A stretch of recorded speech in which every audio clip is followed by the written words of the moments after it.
Very good morning or very good evening to everyone. So, hello everyone. My name is Mukesh. We will start the session, right? So, this webinar is more focused on how to prepare for CRISC, what are the objectives of CRISC, what all content is covered in CRISC, right? We will talk more about CRISC from very high level that will help you understand the purpose of this certification, right? And what all content is covered in this certification. So first of all, I would like to introduce myself. My name is Mukesh. I carry 18 years of experience and that too in information security. So diversified over a lot of areas in risk management and IT audits and ISO 27001. So what would be the today's agenda? I will give you a brief overview of what is CRISC, right? Who needs CRISC? What are the benefits of free CRISC? What are the exam requirements? How you will see the exam? What are the methods through which you can appear for the exam? What are the CRISC areas of focus? It covers four domains, right? And I will also give you some preparation plan that you can work it out, or you can follow that plan for 12 to 14 weeks if you want to appear for the CRISC exam. CRISC is a global certification that is provided by ISACA. ISACA, you everyone know, it's a body that's a non-profitable body that provides information security certifications, right? You can just appear for those certifications, and which are recognized all over the globe, right? What CRISC is, Certified in Risk and Information System Control, it basically follows, it is a process oriented certification. So it is not a vendor specific certification which provides you, for example, there are a lot of vendor specific certification that provides you some kind of standard or framework. So this is not a vendor specific certification. It will give you a process knowledge for risk management. So the idea of C-risk is only for risk management. In all the domains. We are going to talk only about the risk management, how it works, what process you should follow, how you do the risk assessments, what are the methodologies of the risk assessments, what are the risk responses, how you will prioritize the risk, and so on and so forth. So there are a lot of task and knowledge statements that is mapped to each of the domains.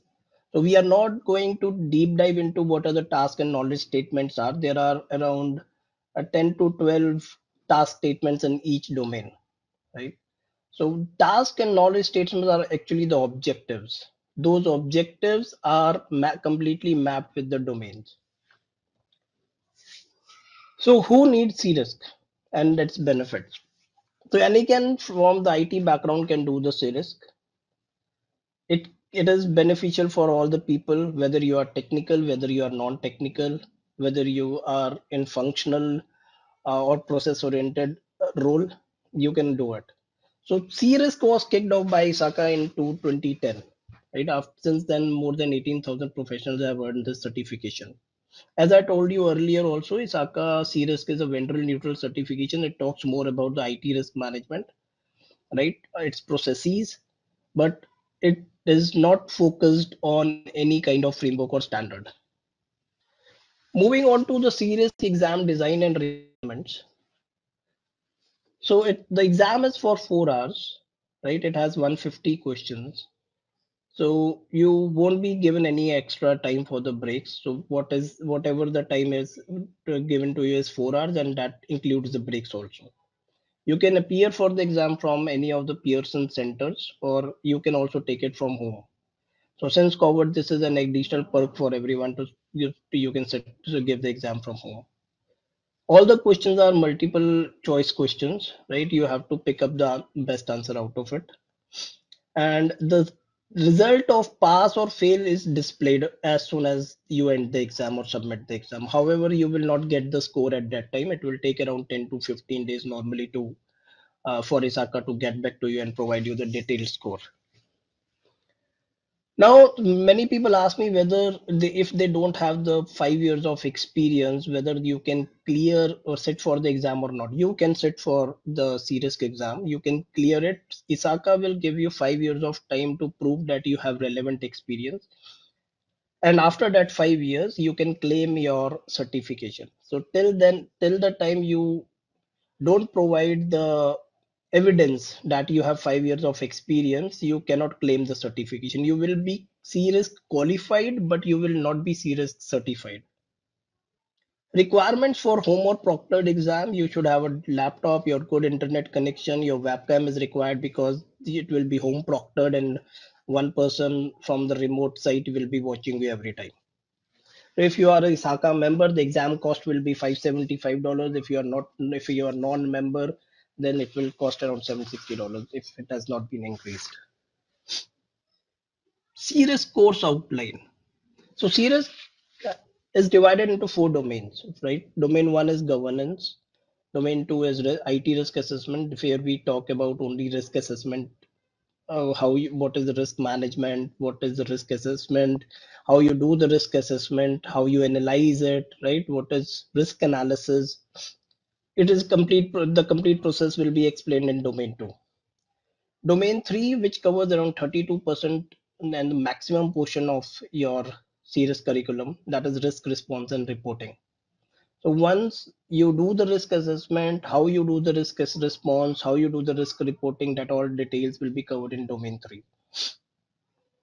And domain four talks about more about information technology and security. It's a generic domain that covers a lot of domains, including your business continuity, disaster recovery, privacy assessment, and lot many other things. Right. So percentage. So all these domains are divided into percentages, but this does not mean that domain two is less, has less content. So you have to pay less focus on domain two. No, all domains are important and you will never come to know from where the questions have been picked and in the exam. So all the domains are divided into two parts, A and B, right? So all the parts have different kind of objectives. In domain one, it's divided into two parts: organizational governance and risk governance. Organizational governance talks about or provides you knowledge more from the strategic viewpoint. It gives you knowledge about what goals and objectives, what are the goals and objectives. Everything starts with business, right? Everything we are doing here is for the business. So everything, each and every process that is defined, it should be mapped with the business. So it is very important to understand your organizational governance, right?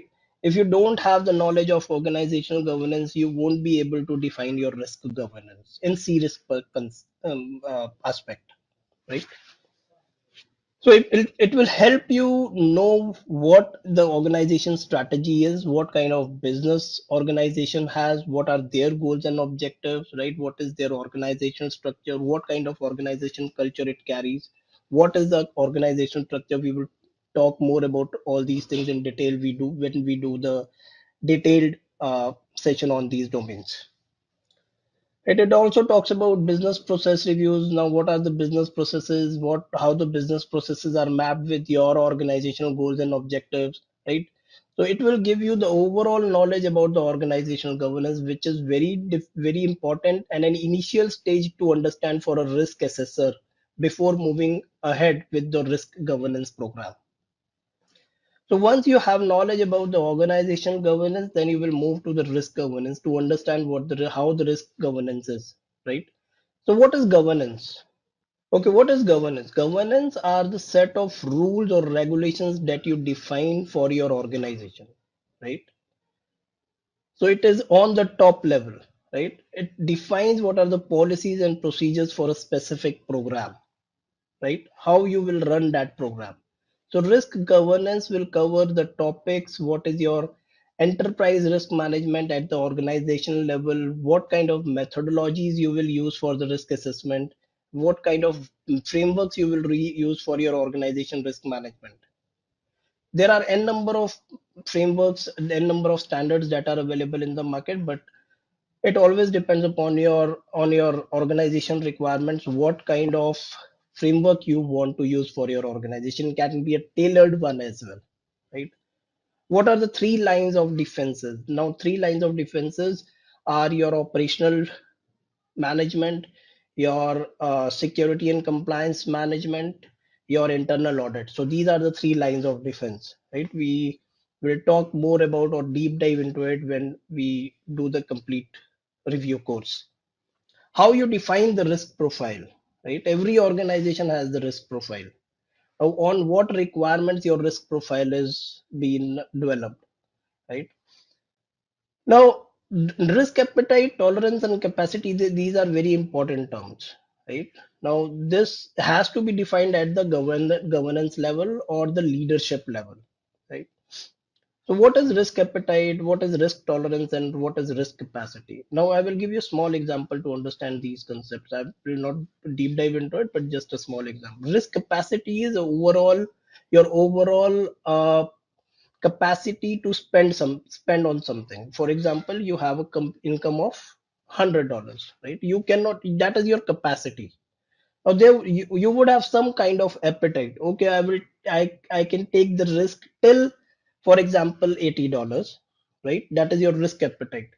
Now risk tolerance is a deviation from risk appetite. Okay, if my loss exceeds 85 or 90, I can tolerate it, but I cannot tolerate beyond 90, right? So that is risk tolerance. So there are very slight differences between risk appetite, risk tolerance, risk capacity. We will discuss more on later on in when we'll do the detailed course. Regulatory and contractual requirements are very important to understand. On what basis your risk governance will depend, right? On what basis your risk management policies are designed, right? And what would be the professional ethics of risk management? So there are some ethics that you have to follow as a risk assessor. You should not be biased with anyone. You should be independent, and so on and so forth. So all these topics are covered under the governance section that covers organizational governance and risk governance. Moving on to the domain 2 that talks about IT risk assessment. So here we will completely talk about the risk assessment process. Only you have to do the risk assessment. Now, how you start with risk assessment, how you end with risk assessment, we are going to cover each and everything in this domain. Now, your risk assessment starts with risk identification, right? What kind of risk events are there? What kind of threat modeling techniques you use, right? How you develop the risk scenarios, how you define the threats and vulnerabilities in during your risk identification phase. So, right, once you have your threats and vulnerabilities designed, once you know what threat modeling you have to use, you will do the risk analysis, right? You will develop a risk register for that. Now, how you develop the risk registers, what are the components of risk register, you will learn more about it. What kind of risk analysis methodologies you use? It can be quantitative, it can be qualitative, right? How you do the business impact analysis? What is business impact analysis? There would be time when you have to do the business impact analysis for the risks, right? You have to do the cost benefit analysis, right? And what are the inherent, residual, and current risks that are mapped with the risk scenarios? So everything is being mapped. Risk identification is a separate phase. Risk analysis, evaluation, and assessment is a separate phase, but it covers the complete risk assessment process. Moving to domain 3, it talks about more risk response and reporting. So once you have done the risk assessment, the next step would be the risk response and reporting, right? Now, what is the risk response? There are four type of responses, right? What risk acceptance, risk ignorance, risk transfer, and risk mitigation. Right. So these are the risk responses that you have. How you how you use it, how you select these risk responses. This depends upon many factors or several factors. Right. What is risk and control ownership? Now you are a risk assessor, right? Risk assessment team is a risk assessor. You are not the owner of any of the controls. What is risk and control ownership? How the ownership is defined? How you help the owners mitigate the controls? So all these things will be covered under this domain. Right? What is third party risk management? Now, why we are talking about third party risk management? Because the organizations normally outsource a lot of IT functions to third parties, right? It involves risk, whether they are following your organization level policies, whether they are complying with your standard and regulations, right? If they have access to any of your confidential data, how you will ensure that they have appropriate controls in place. So once you are done with the risk assessment, what are your issues? You have already done the gap analysis. Gap analysis will provide you information on your issues, findings, right? What is the exception management? What is exception management? If in case you are not or business is unable to follow any of your organization for policies, you need to have an exception in place. And what is management of emerging risk? Emerging risk means technology is constantly changing from time to time, right? Not many new tools, new applications, new technologies are coming up. So all there would be always emerging risk. So what that emerging risk is, how you analyze those risks. We are going to talk a little bit more about it in domain three. Moving to the next part, that is control design and implementation. That is very important. So once you are done with the risk response, you have already selected what you want to mitigate, what you don't want to mitigate, right? So if you want to mitigate, how you will mitigate, you will design the controls. You will design the controls and then implement the controls. So this section will provide you more information of what are the control types, how you can design it, how you can select those controls, right? How you will implement the controls. And once all those controls are implemented, you will also ensure that the control testing is done from time to time so that the controls that has been implemented are effective, right? This is what you do normally. Moving to domain four, this is again divided into two parts: information technology principles and information security principles. So these talks about part A talks about your enterprise architecture, operations management. Some part of project management will be also there, but this is from a very high level. So CRISC or ISACA will not expect you to have a deep dive or a detailed information knowledge about all these things, but they want you to have a high level knowledge of each and everything, right? We will also talk about system development life cycle. We will also talk about emerging trends and technologies, right? And moving on to the information security principles. Or what are the security concepts? You might have heard about the triad, CIA, confidentiality, integrity, and availability. What kind of frameworks or security frameworks are there? What kind of standards like ISO 27001 or CIS controls, right? So it will give you some high level overview about all the concepts, frameworks, and standards, right? What is information security awareness training? Why it is provided to the employees, right? What is the significance of information security awareness training, right? How it should be provided? What is the benefits of the providing the awareness training? Your organization would have maybe having the security awareness program that you have to complete and that is mandatory to be completed every year, right? Infosec training. We will also talk about data privacy. Data privacy is getting more and more popular, and there are a lot of regulations behind data privacy, right? So that is the reason the data privacy and principles of data protection are covered separately in this section.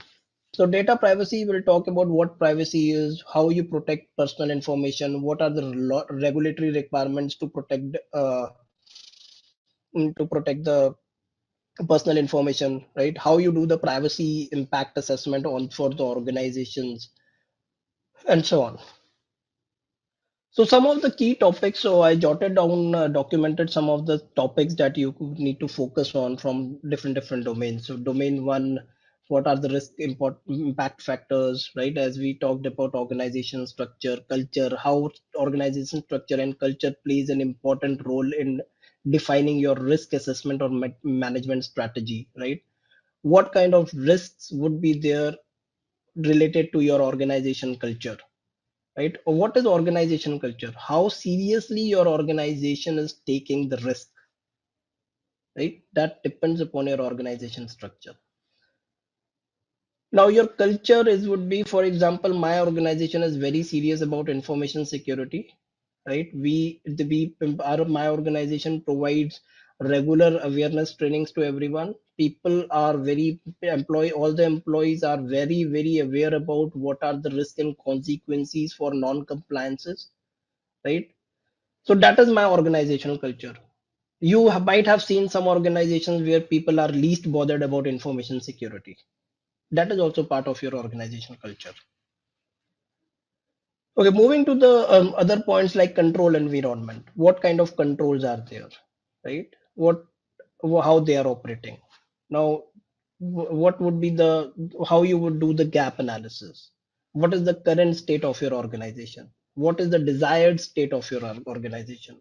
How you do the gap analysis, right? What is the risk assessment report? So once you are done with your risk assessment, how you will prepare the risk assessment report? How the communication is made to the management or relevant stakeholders, right? Risk to it talks about the IT risk assessment process, right?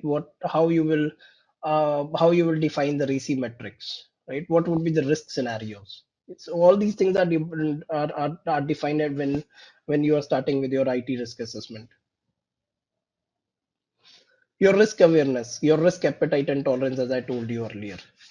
So this diagram is a high level process of your IT risk assessment. You identify the assets, you identify your threats and vulnerabilities, you identify your existing controls. So what are the existing controls? Your current state, right?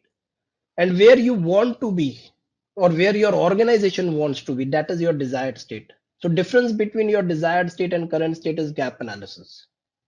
You identify the vulnerabilities, you identify what are the consequences in case you don't have the controls to mitigate those vulnerabilities, right? And what is the risk estimation process? So what risk estimation process is? When you do the risk evaluation, you do the risk analysis, you will come up with the risk estimation. Domain 3 is more focused on the risk response. So here we will talk about what are the risk response options,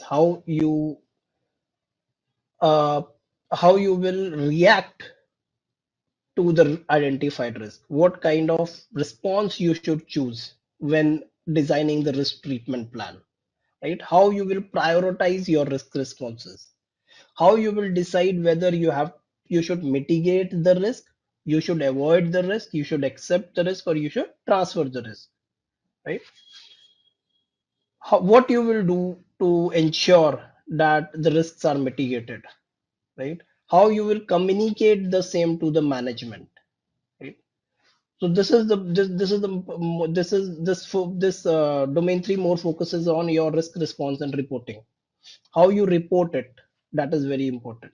How you define the control owners, how you define the risk owners, right? How you will help your management understand the risks that are relevant to the identified risks, right? And domain 4, some of the important topics that we will focus will be enterprise architecture, your network architecture, your Internet of Things, buy or bring your own device, like what is the likelihood and impact when defining the risk assessment, right? What is project management? Project management, it has it talks about from very high level. So we are not going to deep dive into project management during the review course also, but you should have a higher level of understanding what project management is, what business continuity is, what SDLC is, what are the different phases of SDLC, right?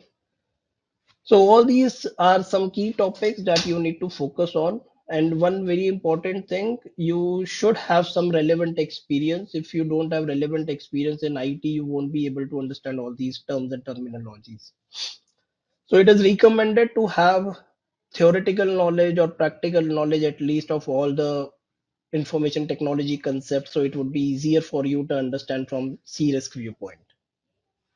So I have also included some couple of questions that will help you understand what kind of actually questions are there in the exam, right?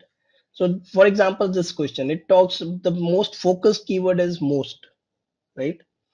So this will provide you some understanding about the format of the question, right? Which of the following should be the most concerned to the risk practitioner? Now, all the four answers are correct, but you have to select the most concerned one, right? Failure to notify the public of an intrusion, normally that is also done. If failure to notify the police of an attempted intrusion, if it is required, it is done. Failure to internally report a successful attack, or failure to examine access rights periodically. So if you see all these 4 points answers, you will feel that all are correct, but you have to pick up the most concern That would be the most concern to the risk practitioner, right? So what would be the answer in this case? The answer would be failure to internally report a successful attack.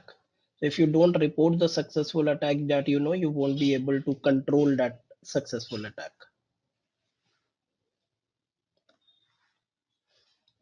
One more question. Which of the following would primarily help an enterprise select and prioritize risk response? So it talks about primarily, that would be the keyword. So you need to identify the keywords in the questions. If you are able to identify the keywords, you would be able to pick up the correct answer easily.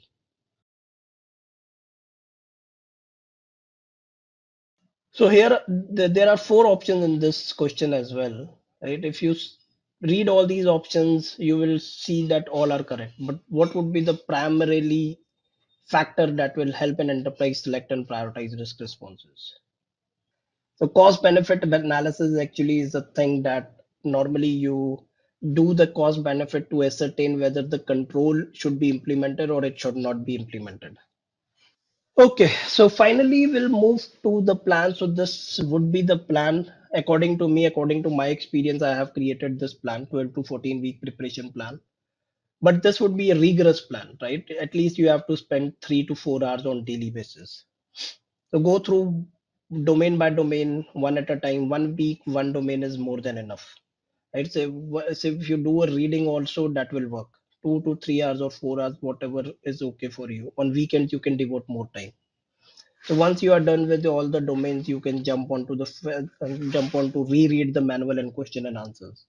Now, question and answer manual is also necessary. So it will help you understand the concepts more specifically from isaca perspective. Right. So 8 and 10th week or 11th and 12th week, just go through the weak areas, read if you want to reread the manual again, attempt more and more questions as you can. Don't memorize the answers, it will not help you in the exam. Focus on the concepts. The easier part in the exam is in this complete courses, you can uh, understand the concepts easily, right? The difficult part is applying the same concept in the exam. Sometimes you have to deep dive into the questions to understand what questions wants from you, right? So that is more important, and that you will learn from by going through the questions, more and more questions again and again. Try to achieve at least 95% at least, not by not memorizing the answers. Don't memorize it. Rest, if you want to design your own preparation plan, you can tailor it down according to your convenience. Okay, so we have a serious upcoming batch that we would be starting on 14th. It would be a weekend batch, and our timings would be 7 p.m. to 11 p.m. If you want to register, you can just visit our website or email the sales team. They will help you register for this batch. So what is included in our course? It would be a 32 hours of training, so 8 days, 4 weekends, right? Training recordings would be available to you for 180 days. So your course, you can get in touch with your course coordinator. He will provide you the link for those training recordings. It They will also provide you course study materials in PDF form that you can use only for yourself once you register for this course. We will provide you the question banks that has been provided by isaca, right? So we will provide you support. We will provide you some WhatsApp groups or Telegram groups where you can post queries, and we would be happy to answer you accordingly.